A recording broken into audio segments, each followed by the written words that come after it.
আপনি কি ওই মাকড়সার জাল দেখতে পাচ্ছেন? মাকড়সারা ভীষণ পরিশ্রম করে এটা তৈরি করে। নিজের শরীরের রস দিয়ে এই জাল বোনে। আপনি কি এটার উদ্দেশ্য জানেন?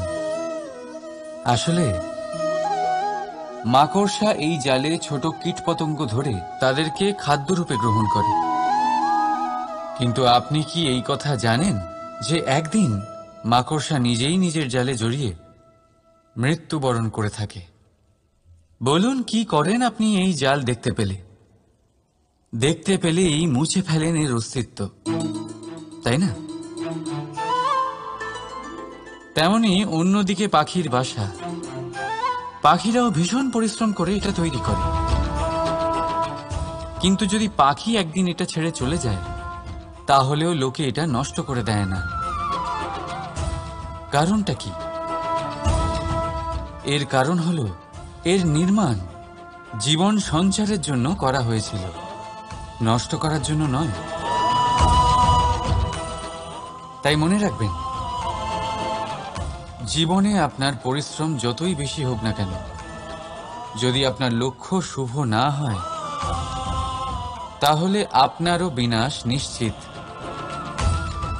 তাই সৃজন করতেই থাকুন আর মুগ্ধ হয়ে বলুন, রাধা রাধা।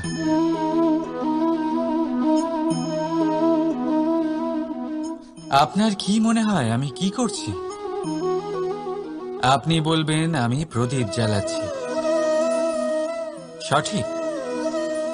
কিন্তু প্রশ্ন হচ্ছে যে আমি কি আপনাকে বলেছি যে একে প্রদীপ বলা হয়? না। এই প্রদীপ কি নিজেই নিজের পরিচয় আপনাকে দিয়েছে? না।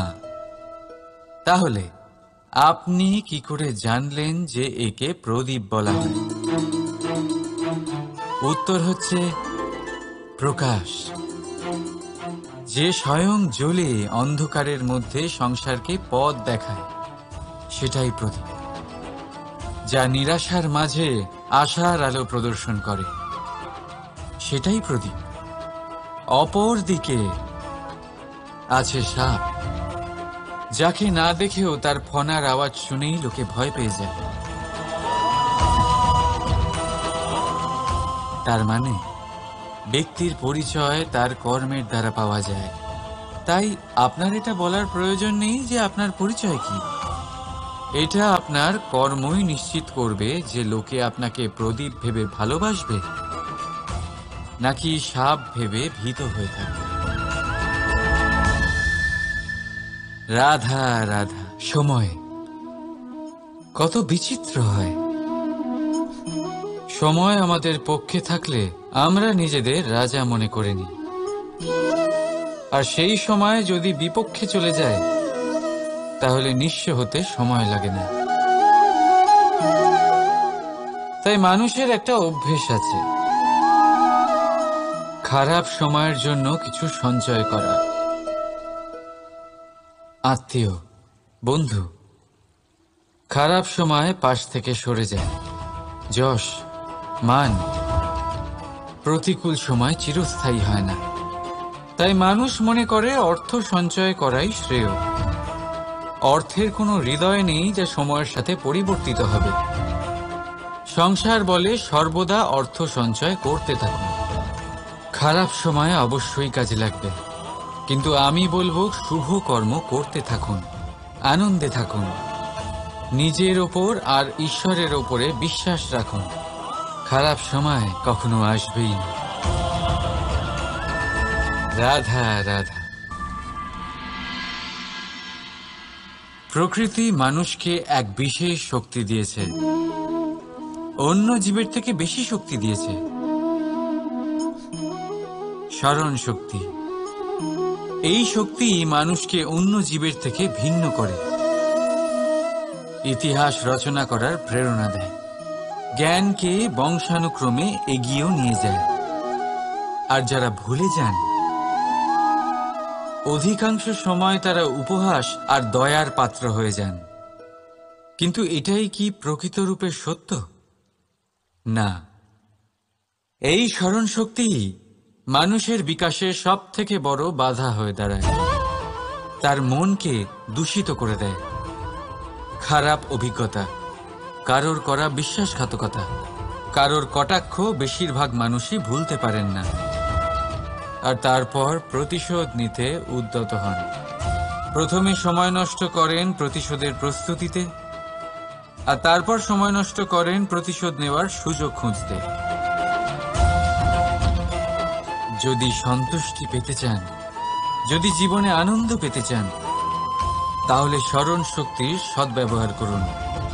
নিজের স্মরণ শক্তিকে চালনা করুন শুধুমাত্র ভালো কথা আর ভালো স্মৃতির দিকে।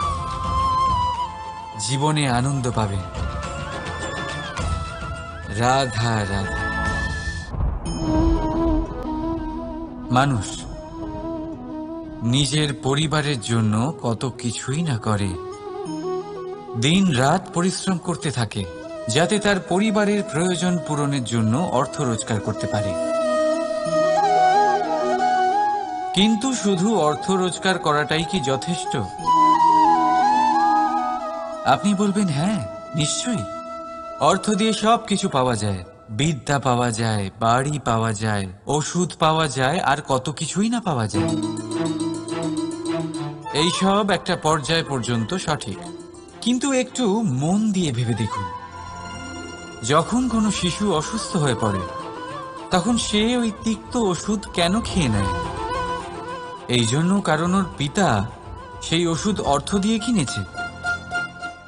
না, বরং এই জন্য কারণ তার পিতা যে তার সামনে দাঁড়িয়ে, তার ওপরে তার বিশ্বাস আছে।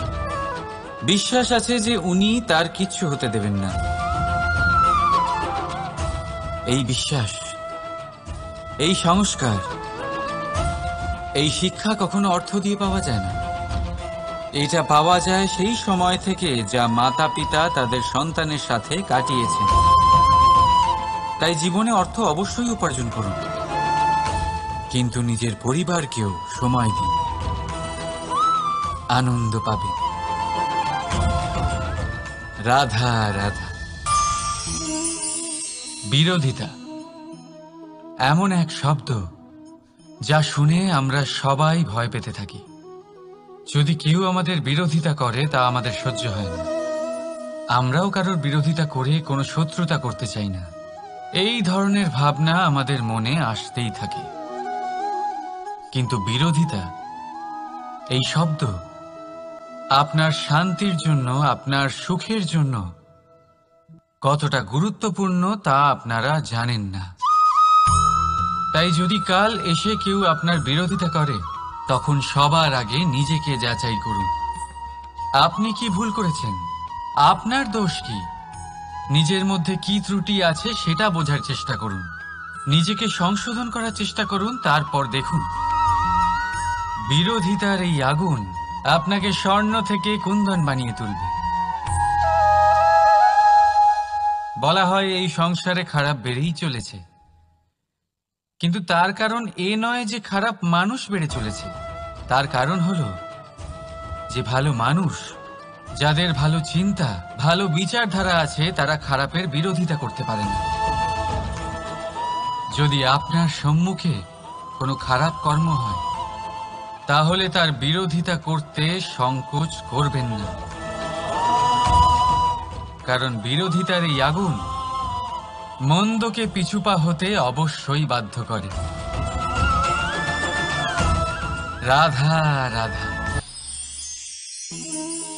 জীবনে আপনি এরকম মানুষও দেখবেন যারা এটা বলে, ভাবে, নিজেকেও বলে যে উনি সেই এমন ব্যক্তি যার মতো আমি হতে চাই। ঠিক আছে, কারোর থেকে প্রেরণা নেওয়াটা কোনো ভুল নয়, কিন্তু কখনো কখনো এই প্রেরণা গুরুত্বহীন হয়ে যায়, আর আমরা শুরু করে দিই সেই ব্যক্তিকে নকল করতে। এখানেই থেমে যায় আমাদের উন্নতি। এবারে দেখুন, সংসারে শত কোটি রঙের ফুল আছে, কিন্তু তারা কখনো একে অপরকে নকল করে না। নকল করে না তাদের রং, নকল করে না তাদের সুগন্ধ। তাহলে আমরা করি কেন? প্রতিটা ব্যক্তির মধ্যে কোনো না কোনো প্রতিভা অবশ্যই থাকে, যা ফুটিয়ে তোলার সঠিক সময়ও আমাদের কাছে থাকে। কিন্তু সেই মানুষ সেই প্রতিভা নির্মাণ করার পরিবর্তে সময় নষ্ট করে অন্য কারোর মতো হওয়ার জন্য, কাউকে নকল করার জন্য। এটা করবেন না। সময়কে ব্যবহার করুন নিজের অস্তিত্ব নির্মাণ করার জন্য। কারণ কারোর ছায়া হওয়ার থেকে ভালো আপনি কারোর জন্য প্রেরণা হয়ে উঠুন। রাধা রাধা। আমরা সকলে পাথুরে রাস্তা এড়িয়ে চলি, কারণ এই পথের পাথর আমাদের যাত্রা আরো কঠিন করে তোলে, আমাদের পা আহত করে দেয়। কিন্তু একটা গুরুত্বপূর্ণ কথা আমরা ভুলেই যাই, এই কঠিন পথই না শুধু আমাদেরকে নিজেদের দুর্বলতার সাথে পরিচয় করায়, বরং আমাদের শক্ত হওয়ার প্রেরণাও দিতে থাকে। সময়ের সাথে ঠিক এমনটাই হতে থাকে। সবাই ভালো সময়ের অপেক্ষা করতে থাকেন, ভালো সময়ের জন্য পরিশ্রম